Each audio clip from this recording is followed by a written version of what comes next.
the big standout performance right here is from this guy, Mark Herlick. He plays Dr. Hiroyuki. And see, man, look, and they've done a great job at actually, no matter how crazy these characters look. At the anime characters. Yes, but no matter how crazy the characters are, they make sure the live action characters, they say, we don't care. Yeah. That's the look. Yeah. We sticking by it. Right. And they did it, give them the crazy hair and everything. Yeah, same shirt. The fans cannot be mad. No. But man, that story right there, because you look at that and you're thinking, man, that looks insane. That looks goofy. But that is one of the best performances in the show. I'm going to be back at the Broadway Comedy Club. That's going to be Friday, April 17th. Get your tickets at doubletoastedny.com or go to doubletoasted.com. Oh man, we are setting back out to sea with our trusted captain right here, Monkey D. Luffy. That's right. Monkey D. Luffy and the crew called the Straw Hats. And they are terrible pirates. Awful. When they supposed to be out there looting and pillaging, out there helping people. Oh, jeez. Anytime they run to somebody and they need help, they stop everything. Because you know that they were supposed to be after the great One Piece that was left behind by, I forgot the legendary pirate, Gold Rob or something like that. I forgot the guy's name anyway, Gold somebody. But That's disrespectful. I know, I'm disrespecting his name. The man is dead too. He was executed, and the last words that he said was, Gold Roger. Gold Roger said, hey, look, y'all see, I'm about to be executed, but that's all right. I'm going to go out with a laugh because I left a big treasure out there, the One Piece, and the first pirate to find it, you'll have riches beyond compare. And you'll be the king of the pirates. You'll be the king of the pirates. And Monkey D. Luffy with his skinny ass said, that's going to be me. And they doubted him. Now the man got a wanted poster. Damn. 300,000, some whatever their current currency is, berries or something. There's a lot of money on his head. So you would think that he'd be out there doing what pirates do, but no, he's out there being a hero. And this time, he's taken on a big heroic job. He picked up a princess, and the princess needs help getting her kingdom back together. An escort mission. Yeah, there you go. Yeah. And Monkey says, you know, that old One Piece can wait. Let's get this girl back home. The first season, he was all about getting the One Piece. Well, now he found his white girl. You see, she's not white. She's not white. Look at that. See, speak too soon. He ain't you. That made me stop for some treasure. Man, if that princess, if you saw her, you just leave her where she is. Let me see. That side of the road, huh? Yeah. But nah, man, he's stopping everything to help her out. The One Piece can wait. We'll get back to it. But now we got this new adventure to do right here. And that is where we come into season 2. And I really enjoyed season 1. I thought season 1 was a lot of fun. You liked it too. Yeah, I liked it a lot. And season 1 was great because it was just so weird that's what made it. That's what made it kind of lovable, man. Just how odd it was and how crazy it was, but also it just showed a lot of creativity and imagination behind it too. Well, this one is way weirder. Oh, really? yeah. This one, I don't know. Maybe you'll see it and be like, no, nothing's changed to me. But I'm watching this. I'm like, whoa, man. You know what? This is for me way crazier than the first season. Okay, I'm glad to hear that because, like I said, the little bit I got to watch, it seemed very, very tame and kind of like sparse. And I was like, okay, well, and I heard they don't have one of the showrunners anymore. You must have watched 3 seconds. It was only like the first 5 or 6 minutes. Oh, Mark, you can't go by the first 5 or 6 minutes because I guarantee you after that, 7 minutes in, yeah, this thing lost its damn mind. Okay. Yeah, and that's the thing with this show here. I mean, for some people, it was already kind of pushing the bizarreness to the brink. So how do I feel about things getting even crazier with season 2? Well, we're going to take a look at this trailer, which will give you a little sample of that. And we'll be back with my review. These guys can get a chance to see it because it just came out and there's 8 episodes. And even though it's not as long as Netflix used to make their shows, that's still a long time to watch a show that has hour-long episodes. Yeah, that's true. What did I think about my investment of time here? Let's go ahead and take a look and I'll be back with my review. We're about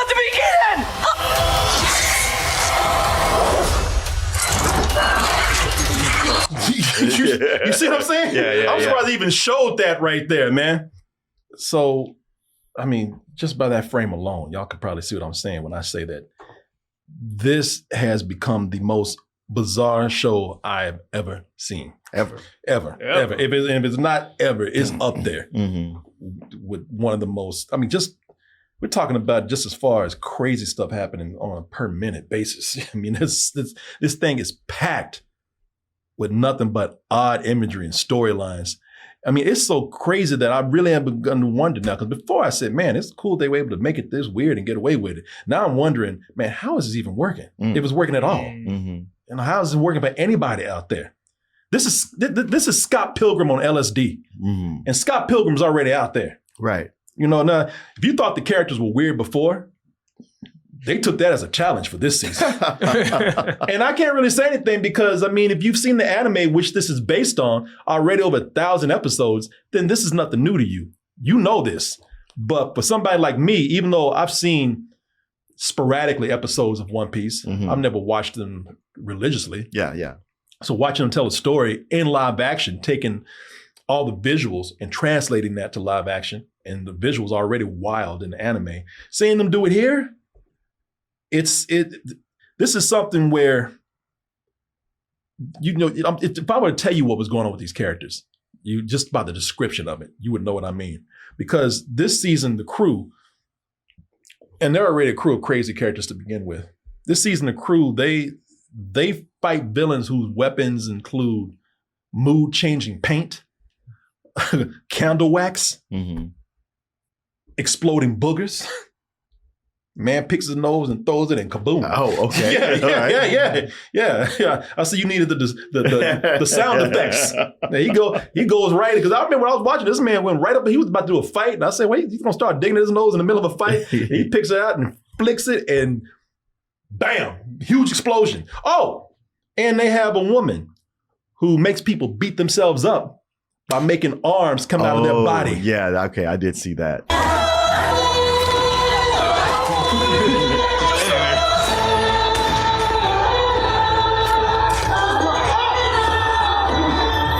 The explanation, as some of you already know if you watch the anime, for those who are the uninitiated with this, the explanation for all these crazy powers, they eat a fruit, the devil fruit. And the devil fruit, it's random what you get. Right. You eat it and see what happens.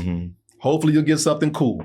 So you got the good shit. Yeah, like making arms come out of anything. You know, there's no explanation other than that. You also have, on top of that, a bounty hunter who uses smoke to avoid objects, who also smokes two cigars at the same time when he's walking around. You also have a man who conceals guns in his perm. You got a killer otter who's also a bounty hunter.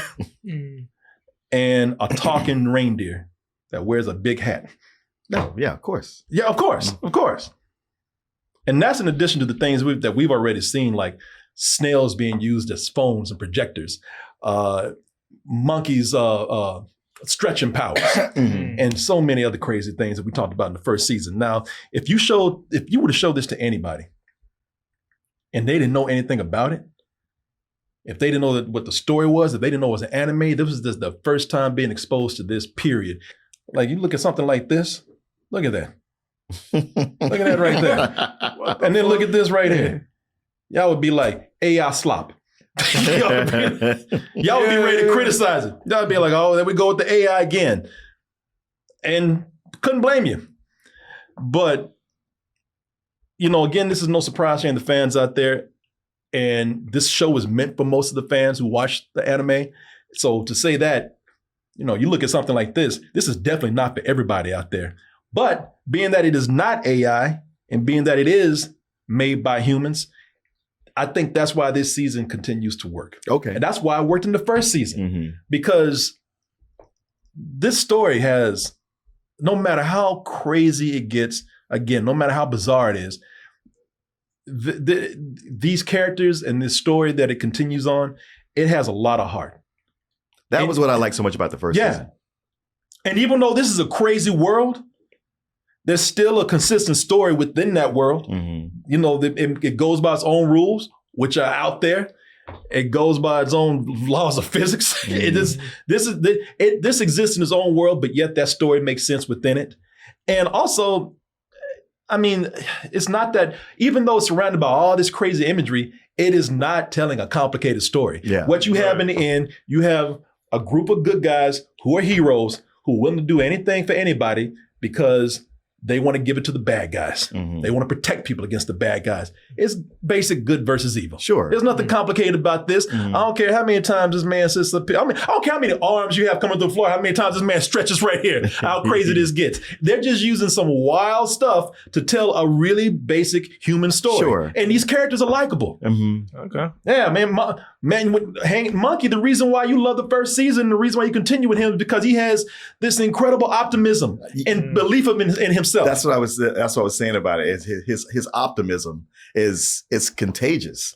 It's infectious. You was watching it because I was like, I don't know how it's going to work with this guy, and it's like, man, he just sells it right off the bat. I mean, even more so than in the anime. In the anime, Luffy can be a little annoying. But this guy's never annoying. Well, he does annoy the shit out of people. Well, like, they get annoyed by him. Like, never shut up. I'm tickled by him. Yeah. Because they'll be just like in a place where you like, there's no way we can beat this. And he's like, yes, we can. Oh, yeah. I mean, so there's one person who said, because they're about to get into a fight. And what's his name? Usopp, I think is his friend's name. Yeah, what's his friend's name? Is it Usopp, y'all? Like I said, I don't watch the anime as much, so yeah, Usopp. They get into a fight, and they're about to fight some really dangerous enemies. And Luffy runs off to fight one other enemy, and he leaves his boy there. He's like, man, I'm about to die. And his optimism is so high, he's like, nah, you got it. I don't think I do. No, you do. You do. No. Well, I guess if he said I do, I guess I do. Man. Yeah, he told him, he's like, I know you can do it. He's like, well, shit, I guess I got to do it now. Because Monkey D. Luffy's, his optimism and his courage and his belief in himself and his confidence is so high that even when you're in a situation where you're probably going to die, you don't want to die because you don't want to disappoint him. Well, he believes in me. Yeah. Right. Nah, I don't want to disappoint Monkey. And that character, I mean, that actor is so good, man. In Naki Godoy, I think that's the actor's name. He is great in this. Man, what's great about him is that he really understands the anime. There are parts in the show where he's actually doing anime dances in the background and doing weird movements in the background because that's what Luffy does in the anime. Yeah. And it makes it fun to watch. This whole cast is great, man. This whole cast is awesome. I mean, this is the original cast that got together from the first one, and they're all really good, man. I really enjoy all of them. If you want to know who they are, it's Emily Rudd, Taz Skylar. Of course, we know Luffy's name right there. The character who plays Zoro, Makinyu, and the guy who plays Usopp is Jacob Gibson, man. They're all really good. And out of all of them, I think besides Monkey, I really think I like Sanji. Taz Skylar, he's the white dude. So I like that guy, man. I think that's one of my favorite characters. He's a great fighter. He only uses his feet, but he just wants to cook. Oh, that's right. Yeah, he just wants to, and I got so hungry watching this. I sat down and was glued to my laptop watching all 8 episodes, and I had to stop and get something to eat because his food was looking so good. Yeah. Well, I thought he had an ad. I ain't gonna lie. It sounded like you about to set up an ad or some shit. It did. I thought an ad was incoming. I wish I did right now. The factor was incoming. I don't. And this is their characters from the anime. So some they stayed close with, some they didn't. They took some liberties as far as the actors go, but that's to be expected. But I do think they did some great casting with Monkey. I think that like his spirit captures that crazy look right there. Yeah. That overall great casting. I think they got as close as they could with the physical features, but once they just found somebody that works, even if they didn't look like the character completely, they still did great with that. So, and they still work well together. The reason why this works so well with these actors is because the crew and the show works, man. That's why I mean by they're likable, because after they became an actual crew, they're relatable characters. And seeing a show that's crazy like this, a show that looks this wild, a show that is this insane. You know, this like that I do. Yeah, show that is this insane. You have to make the characters relatable. Oh, absolutely. Yeah. If those characters aren't relatable, you're gonna be like, what the f- is this? I'm losing my mind. I can do drugs instead of watching this. But the crew, man, they're likable because they work as a team and they fight for each other. And they become a family. I didn't want to sound like Fast and Furious, but they really do look out for each other. They got their backs, man, and they encourage each other. And they argue every now and then, but they're really never annoying. Never get to the point where they're fighting with each other, where they just seem like they're just fighting because they need conflict in the show. Yeah, or they need to these characters to get at each other, to create some kind of drama. It's never like that. These characters are always likable. Liked them a lot, man. Now, I will say sometimes the anime designs, now this is just for me. This is what I mean by it. Now things are getting kind of crazy. Okay. Because these anime designs don't always translate well to live action for me. Mm-hmm. And I'm talking mainly the wardrobe. Yeah. Because sometimes it just looked like the wardrobe, they are accurate, very accurate to the animated characters. But do they come across as cosplay? They kind of look like hipsters who went to the thrift store and then went to a music concert festival. Mm-hmm. They look very, they look store bought. Yeah. Yeah. You go to some bar in LA or something to see people dressed like this. Yeah, it didn't always translate well to where it stood out to me on the show. And I could deal with that. But there's a point these costumes get so crazy. I'm like, all right now. Look, anytime this might be from the anime, but that's Abraham Lincoln right there. It's not supposed to be? No, I don't think so. So now there's this scene where all these leaders and kings are sitting at the table, and it gets crazy. You got Abraham Lincoln sitting next to the Frito Bandito over here. It's like this damn Mexican stereotype. And I'm like, man, all right. Now things are just stopping for me, all right? This is pulling me out. Yeah. Right here. Well, Japan, sometimes they don't know better. And that's President, this is a character in, like I said, this is a character in the book, or in the anime, and in the manga, I'm sure. But when you go to live action, that's Lincoln. Yeah. All right? Yeah. That's President Lincoln, and that's the Frito Bandito. I love his sombreros and cactus. Yeah, sombreros and cactus. You might as well have a bottle of tequila up in there, man. Right? He probably does. Yeah. You take the hat off? Yeah. Shit, some people probably come with some chips and dip into that sombrero over there. You probably got sauce in there. Yeah, man. I know, like I said, I know a lot of this is intentional. I'm not saying it is ruining anything for me, but those are things that just stopped the show for me. It took you out. Yeah. I thought he was about to do the Emancipation Proclamation right here, man. And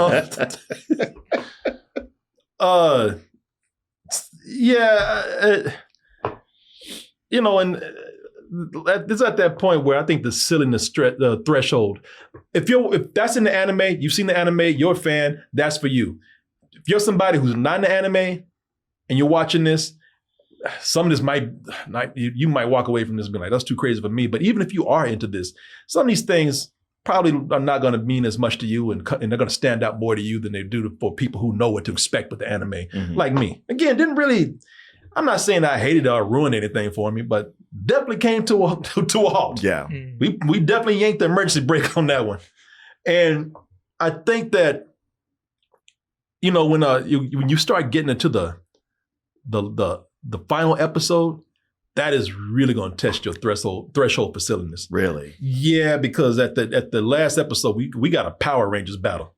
What is it? I can see that. These dudes coming out in these rubber monster suits and fighting each other in that way. Yeah, and it's they look like funny ass creatures from a Japanese rubber suit the monster show or movie or something. Yeah, there's some Power Ranger shit going on at the end, man. And that again, that's either you win it or you're not. For me, it was probably looked a little too rubbery, but whatever. Did it fit I mean, hey, listen, it's an anime. Did it fit that? Yeah, sure. But you know what? Those silly parts, that's what actually makes the parts that work so impressive. Okay. Because you're looking at this and you're thinking, man, there's no way that we can keep going along with this silly shit right here. All right, this is going to break at some point. And then you'll come across something where it works so well dramatically, and you're like, well, damn, you pulled that off. Yeah, you just flowed right into that. You're just gonna come from this silly shit and step right over here into being a heartfelt drama. I'm like, all right, impressive. I'm watching these stories because there are certain episodes that just dedicate themselves to a character that we hadn't seen before. Okay. There's an episode that is, see if I can find it here, because there's an episode that's dedicated to. Let me see if I can find it here. Yeah, there's an episode that is dedicated to a whale that's had its heart broken, and it's actually very moving, man. I don't want to say too much because I don't want to ruin it for you, but it's about a whale that lost something very important in its life, and it's almost about to kill itself, and it's a really moving episode. Okay. This is just a big ass CG whale. You don't even see the whole creature sometimes. Most of the time you just see an eyeball. That's an expressive ass eyeball. Yeah. There's another episode. And this episode is kind of another standalone. I mean, it's definitely part of the bigger story. It's lending itself, it's a backstory episode that's lending itself to the bigger story.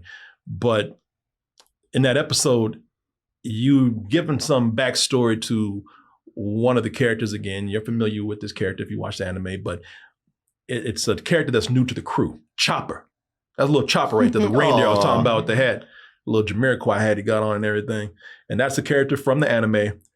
And so they do a whole backstory with that little cute character right there that ends up kind of being, you can look at it as an allegory for today's political environment. Oh, no. Yeah, it features a couple of doctors who are made fugitives because there's a tyrannical and narcissistic king who's made all the doctors in the kingdom illegal unless they just bow down to him for some stupid reason.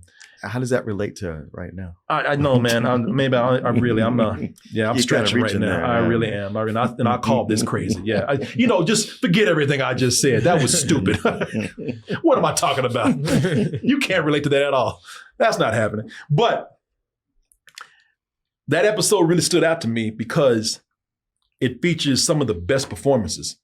The two doctors that you're focused on are Dr. Carrera, and that's played by Kathy Segal. Oh yeah, Katie Segal. I mean, Katie. What did I say? Katie Segal. Yeah, Katie from Married with Children and what was the biker show? Sons of Anarchy. Yeah. Katie Segal, man. Yeah, she plays this doctor who they always call her old, but she's kind of hot. Yeah, and she's wild, and she's also a very good doctor. But the big standout performance right here is from this guy, Mark Herlick. He plays Dr. Hiroyuki. And see, man, look, and they've done a great job. Actually, no matter how crazy these characters look, at the anime characters. Yes, but no matter how crazy the characters are, they make sure that the live action characters, they say, we don't care. Yeah. That's the look. Yeah. We sticking by it. Right. And they give them the crazy hair and everything. Yeah, same shirt. The fans cannot be mad. No, but man, that story right there, because you look at that, and you thinking, man, that looks insane. That looks goofy, but that is one of the best performances in the show. That episode is that's episode 6 and 7, I believe, that he's in. And those two episodes, they're your favorites. I believe I think it was episode 7. I think episode 7 is the one that really focused on him, and he gives a great performance. It's a great story, and you can also almost watch it as a self-contained story. I mean, you're going to see things on the outside that this is leading up to, but it's just if you have time to watch it and you don't know anything about this series, and I'm telling you, if I was to tell you to just jump in and watch the best episode that I think that you could like, no matter how wild it is, that would be episode 7 right there. Okay. Yeah, it really has some great performances, and I'm not saying great performances for a One Piece show or a great performance because he's doing it in spite of having these crazy costumes and hair on and whatnot. No, it is a good story. Okay. Yeah, I was really impressed with that, man. Like I said, that last episode, I don't know how I would describe that last episode. Let me see if I can find it here. Because that last episode, imagine someone telling you, they said, man, last night I had a dream about Game of Thrones, except it was all in anime. Okay. And everyone in it had crazy superpowers. Because that's what you gotta get going. Mm-hmm. It's like, just that image right there, if that's crazy to you, that whole episode. Okay. Is just a drug-induced fever dream. Yeah, and again, that's where I'm telling you this because that's probably going to push some people, but I really think I think this came to a nice conclusion. Of course, we're going into to season 3 at some point. This is not the end. It actually, I'm liking what they built here and what they're going to be going into. So it's bizarre. And I said this before in the first episode or the first season. I'm glad that we have streaming. As much as we're complaining about streaming today, streaming's getting too big, giving us too many choices, it's too expensive, they make a lot of bullshit. But if we didn't have streaming, we wouldn't have something like this. Sure. Right. Because with streaming, they can take chances on this, and the tone for this is all over the place. It looks like a kid's show, but they're killing people all over the place. No blood. I would say this is like a PG-13. Mm-hmm. They say one time. Yeah. Oh, really? Yeah. There's one episode, one dude looks at something, he's like, what the f-? Meanwhile, I've been saying that for like every 5 minutes. Yeah. Yeah, there's totally wild things in there. Like there's an otter that's an assassin that wears a polka dot suit. It's See, I see something like that, and it makes me go like, oh, so they can do a Dungeon Crawler Carl TV series. Yeah. No, they could. They could. It would cost a lot of money, but they definitely could. But man, this is shifting tones all over the place where if you try to get this to a Hollywood studio, Oh, sure. they'd want to turn this they say no, or they would either say make it crazy and more mature, put a whole lot of blood and stuff in there, or they would say make it for kids. Yeah. But you they can't say make it for yeah, kids. more than likely they say make it for kids. So you couldn't do what they're doing here. Network television at one time, they wouldn't want to do it, but even if they did have the money to do it, they wouldn't. But budgetary constraints would be something against that. Now streaming has the money to do all this kind of stuff and do not risque, but risky stuff with it, man. So listen, if you can take how strange this is, there's a lot of fun to be had. If nothing else, just seeing how far this will go, how crazier this world will get. And also you'll be seeing some other people in the show that make some, not even cameos, but you'll be getting some guest roles from some actors you like. What is that guy, David the Smallchin? Yeah. He's in it. Oh, cool. Yeah. Once again, I had a lot of fun with this. I thought it might be me because I like when people take chances with crazy stuff. But also, like I said, I think these characters are great. I still had a lot of fun watching them on their adventure because I really like them. I really like seeing these characters interact with each other. And I like seeing them fight because they got some good villains in here, as crazy as they are. These villains end up being big enough assholes to where you want to see them get their ass whooped too. Yeah. And so you really do get this whole thing of wanting to see the heroes prevail and just punish the bad people in here. It's very basic, but look, man, it's already complicated enough with the visuals. You don't want anything complicated with the story too much. Is that a giant beaver on his head? But honestly, I don't know what the hell that is, man. Okay. I don't know. It might be a fuzzy hippo. I don't know. Yeah, what it could that, be a hippo. I really Okay. don't know what All that right. Okay. That's a cow. I don't know what it is. I don't know. I like the way you're looking at I like when you're looking at his hoodie and you're not paying attention to his mouth at all. Well, we see the mouth. I know what the mouth does, but I had a moment to stop and go like, wait, what is that at? and even they get like the monkey's so crazy.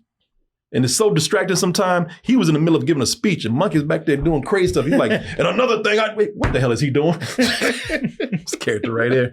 Yeah, I give this probably the lower end of a full price, only because, like I said, I did those things where I wonder how well the anime translated to me in live action. But man, listen, it's a full price. Okay. If you like the first season, I don't see any reason why you would come in the second season and be like, no, wait a minute. Come on. Yeah. You know? Okay. All right. Yeah, it's still going along the same lines of what made that one so enjoyable. Okay. Cool. Yeah. I really enjoyed this, man. I just have so much fun with them, with them having fun. This is so crazy, but I appreciate that they can sit back and in the middle of all this insanity, actually say, no, but seriously. I'm like, you got some balls. Uh-huh. And they're big. And it works. So yeah, check it out, y'all. I really would love to know what people who don't know anything about the anime would think about this. Again, with those with an open mind, really, the people who create, who appreciate creativity, people who don't look at something and being like, that's stupid because it's not basic shit. Right. Gotcha. Yeah. Full price. Or would you look at that? You made it to the end of the video. That means you really like us. So just go ahead and press that like button and subscribe while you're at it. And check out our other channels, our social media like Instagram, TikTok, and our Patreon where we have new stuff coming up all the time. And we'll see you on the next video.